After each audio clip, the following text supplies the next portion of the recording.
हम चुप रहते हैं, ना इसलिए कि हमारे पास बोलने के लिए शब्द नहीं है, ना ही इसलिए कि हम कमज़ोर हैं। हम बस चुप रहते हैं क्योंकि हमें लगता है कि हर बात बोलना सही नहीं, क्योंकि हमें लगता है कि किसी की भावनाओं को चोट पहुंचाना ठीक नहीं है। लेकिन धीरे धीरे हम महसूस करने लगते हैं कि चुप्पी हमारी अच्छाई नहीं, हमारी कमजोरी बन रही है। सामने वाला खुलकर बोलता रहता है क्योंकि उसे पता है कि हम बोलेंगे नहीं। लोग कहते हैं चुप रहो, वही सही बोल रहा है। कोई ये नहीं देखता कि हमने कोई पहल ही नहीं की, हमने बस उनके एक्शन पर एक छोटा सा रिएक्शन दिया। लेकिन अजीब बात यह है कि उन्हें लगता है कि हम रिएक्शन दे रहे हैं, छोटी सी बात भी याद रख लेते हैं हमसे। लेकिन उन्हें ये नहीं दिखता कि उन्होंने कब, कितना और किस तरह बुरा किया। उनकी नज़र में बस यही रह जाता है कि उसने मेरे साथ ये किया। हम चुप जरूर रहते हैं, लेकिन जानते हैं अंदर बहुत कुछ महसूस कर रहे होते हैं। हर शब्द, हर भावना हमारे अंदर जमा होता जाता है। हम ऊपर से शांत दिखते हैं, लेकिन भीतर बहुत कुछ चल रहा होता है। हम लड़ना नहीं चाहते हैं, हम बस ये चाहते हैं कि कोई समझ ले हमें भी। ये बात हमें ठीक नहीं लगी, लेकिन जब हम नहीं बोलते हैं तो सामने वाले को रुकने की कोई वजह ही नहीं मिलती। उसे एहसास ही नहीं होता है कि वह गलत बोल रहा है। और एक तरफ हम भूल जाते हैं कि ऊपर वाले ने हमें भी इंसान बनाया है, किसी के हाथ की कठपुतली या खिलौना नहीं। हर बार सहना अच्छा ही नहीं होती, कभी कभी बस इतना कह देना जरूरी होता है, ये बात मुझे बुरी लगी, वहाँ मतलब एकदम रिएक्शन दे देना बहुत जरूरी होता है। एक छोटा सा बस मुझे बुरा लगा कि यह बात अच्छा नहीं है, आपकी ये जो बात बोलते हैं इसे मत बोलिए। इसमें गुस्सा नहीं है, इसमें बदतमीजी भी नहीं है, बस खुद को बचाने की एक छोटी सी कोशिश होती है। हम अक्सर ये मान लेते हैं अगर हम बोलेंगे तो लोग नाराज हो जाएंगे, लेकिन लोग तो चुप रहने पर भी कहते ही हैं। तो सवाल बदलना चाहिए, लोग क्या कहेंगे नहीं, हम खुद के साथ क्या कर रहे हैं। हम चुप रहकर अच्छा इंसान बनने की कोशिश करते हैं, लेकिन कहीं ना कहीं हम खुद को ही चोट पहुंचाते हैं। और इसी वजह से हमारे अंदर कभी कभी भारीपन आ जाता है। कभी कभी लगता है कि हमारे शब्द दबाए दिए गए हैं, हमारे दिल को कोई नहीं समझता। अब मैं आपको एक छोटी सी कहानी बताती हूँ, जो हर चुप इंसान की कहानी हो सकती है। एक गांव में एक इंसान रहता था, ठीक है।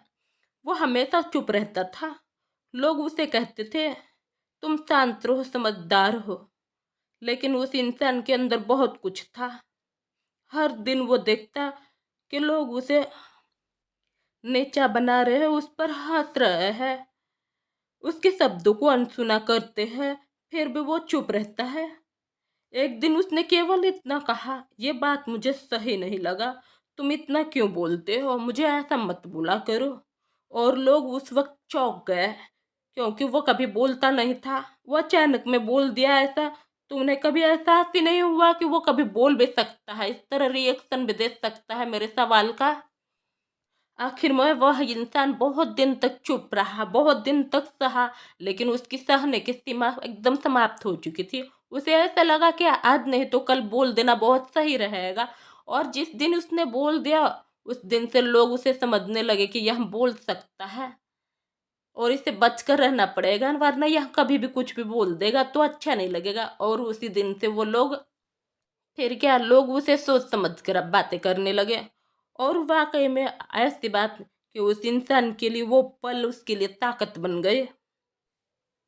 देखिए, चुप रहना ताकत है, लेकिन अपनी कीमत भूल जाना कमजोरी। हम चुप रह सकते हैं, लेकिन अपने दिल की सुनना भी जरूरी है। हमारे लिए सबसे बड़ी सच्चाई यही है, हम इंसान हैं, हम किसी के हाथ की खिलौना या कठपुतली नहीं है।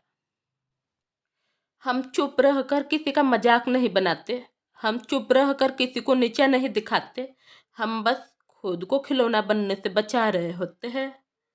और जब हम अपनी आवाज़ निकालते हैं तो ये किसी पर उंगली उठाने के लिए नहीं होती है, ये सिर्फ अपने अंदर के बोझ को हल्का करने के लिए होती है। हम चुप रह सकते हैं लेकिन अपनी कीमत भूलने के लिए नहीं। आप आज बोल रहे हैं किसी से लड़ने के लिए नहीं, किसी से जीतने के लिए भी नहीं। आप बस आज खुद को बचाने के लिए बोल रहे हैं, और यही सबसे बड़ी सच्चाई है। हर इंसान की लड़ाई अलग अलग होती है। कोई बोलकर लड़ जाता है और कोई चुप रहकर सब कुछ सह जाता है।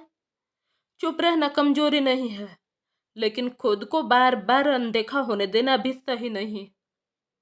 अगर किसी की बात आपको बुरी लगती है तो इतना कह देना भी काफी है, यह बात मुझे ठीक नहीं लगी। बस आप वही चुप हो जाइए। बिल्कुल, अगर समझने वाला होगा तो समझ जाएगा, और नहीं समझने वाला होगा तो उसे आप कितना भी कुछ भी कह लीजिए, नहीं समझेगा। और वैसे भी आप तो जानते हैं, अगर कोई समझदार आदमी हो उसे छोटी सी बात भी कह दी जाए तो बहुत आसानी से समझ जाता है। लेकिन अगर वही समझने वाला ना हो, मतलब जिसे समझ में नहीं आती अच्छी सी भाषा, जिसको अच्छे से समझाया जाए, वैसे लोगों को आप कितना भी समझा लीजिए कोई फर्क नहीं पड़ेगा, वहाँ चुप रहना बेहतर ही है। लेकिन एक बार आप इस तरह बोल सकते हैं कि हाँ, मुझे यह बात अच्छी नहीं लगी या ठीक नहीं लगी। बस आपको यह बोलना जरूरी है। बिल्कुल चुप रहना भी ठीक नहीं होता है। खुद की इज्जत करना हमारा सबसे पहला फर्ज बनता है, क्योंकि जो खुद की इज्जत करना सीख लेता है वह दूसरों को भी सिखा पाता है कि उसे कैसे ट्रीट करना है। आज बस इतना ही। जो समझेगा वो अपने हिसाब से समझ लेगा, बाकी हर किसी की अपनी सोच है, और हम सब अपनी अपनी जगह बहुत ही सही है। और हाँ, चुप रहना अगर आपकी शांति बचाता है तो ठीक है, लेकिन अगर वही चुप्पी आपको तोड़ने लगे तो खुद के लिए आवाज बनाना भी जरूरी हो जाता है।